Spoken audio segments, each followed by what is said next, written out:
messieurs, on est sur l'autoroute du bonheur. Bienvenue à tous dans cette nouvelle vidéo.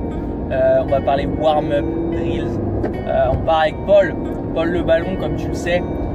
Paul et moi, on est comme ça. On est vraiment fusionnels. Et on va essayer de te montrer aujourd'hui qu'est-ce qui peut faire que tu puisses avoir plus confiance avec la balle. Moi, j'ai beaucoup moins de pertes de balles. Je suis plus confiant avec le ballon depuis que je fais ça. Ce qui est cool avec cet exercice, c'est que t'as pas besoin de beaucoup d'espace.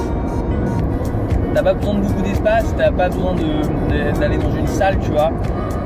Il suffit d'avoir un bout de béton, 2 mètres carrés, ça suffit. Ça prend pas longtemps.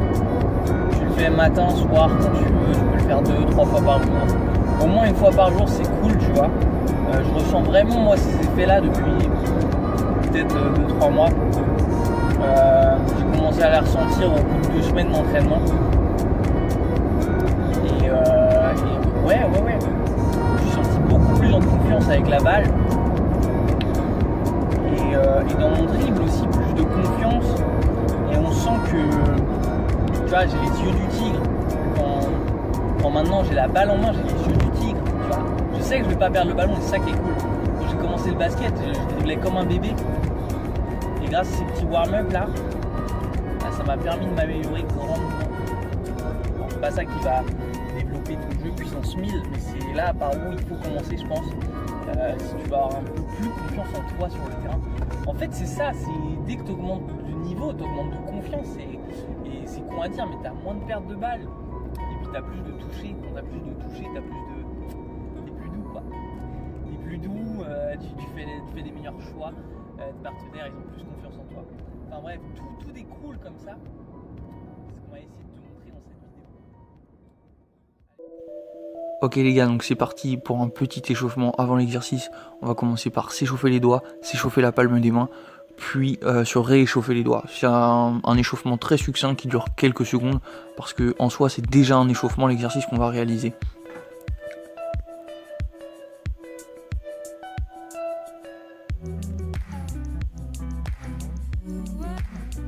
Donc tu l'auras vu, c'est l'histoire de quelques secondes. On va passer sur un dribble simple en essayant bien de coiffer la balle, comme j'aime le dire, tu vois. On fait 10 répétitions à droite, 10 répétitions à gauche. Tu peux commencer par ta main faible ou ta main forte, ça a peu d'importance. Ensuite, on essaye de vraiment contrôler la balle, c'est-à-dire qu'on tape très fort sur le sol, parce que ensuite quand tu vas te retrouver en situation, ça va être beaucoup plus simple de contrôler ta balle, si tu arrives déjà à la contrôler quand elle arrive fort dans tes mains. Ensuite, petit fingertips.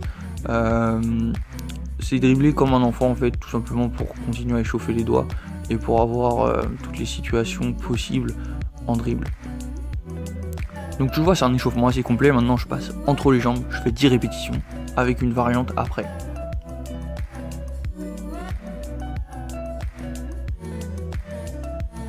Voici la variante, du coup c'est prendre un dribble puis passer la balle entre les jambes.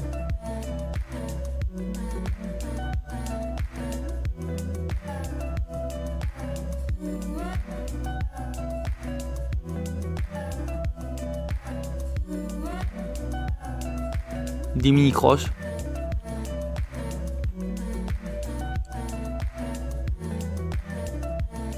Et ensuite, on va essayer d'élargir un maximum avec 10 répétitions.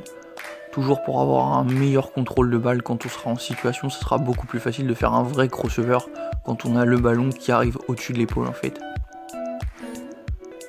Donc comme moi, t'es pas obligé forcément de regarder la balle. Ensuite, en situation de match, tu vas voir que ça va venir naturellement, même les plus grands joueurs le font, ils regardent le ballon, donc tu peux la regarder ou non. C'est selon ton niveau, c'est selon ton envie également.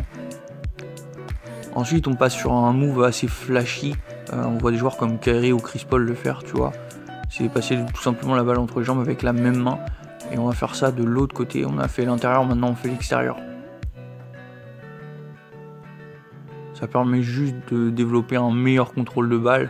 Maintenant, c'est vrai qu'en match, on s'en sert un peu moins.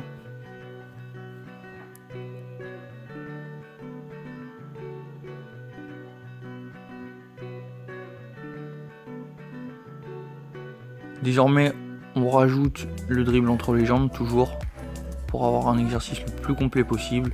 Derrière le dos, forcément, il faut y passer.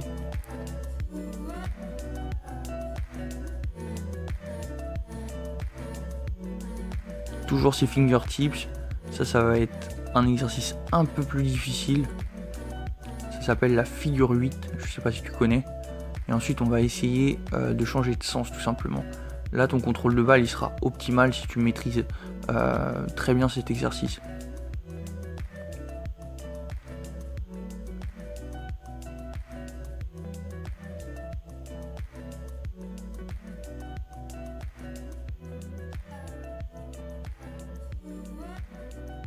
Ensuite un petit zigzag avec la même main.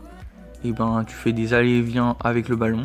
Donc tu le fais tout d'abord devant toi et ensuite on va le faire sur les côtés en resserrant les jambes.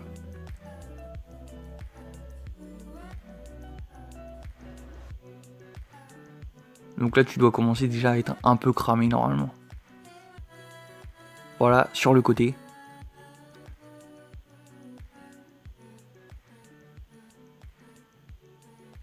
Toujours 10 reps et on finit par la main faible.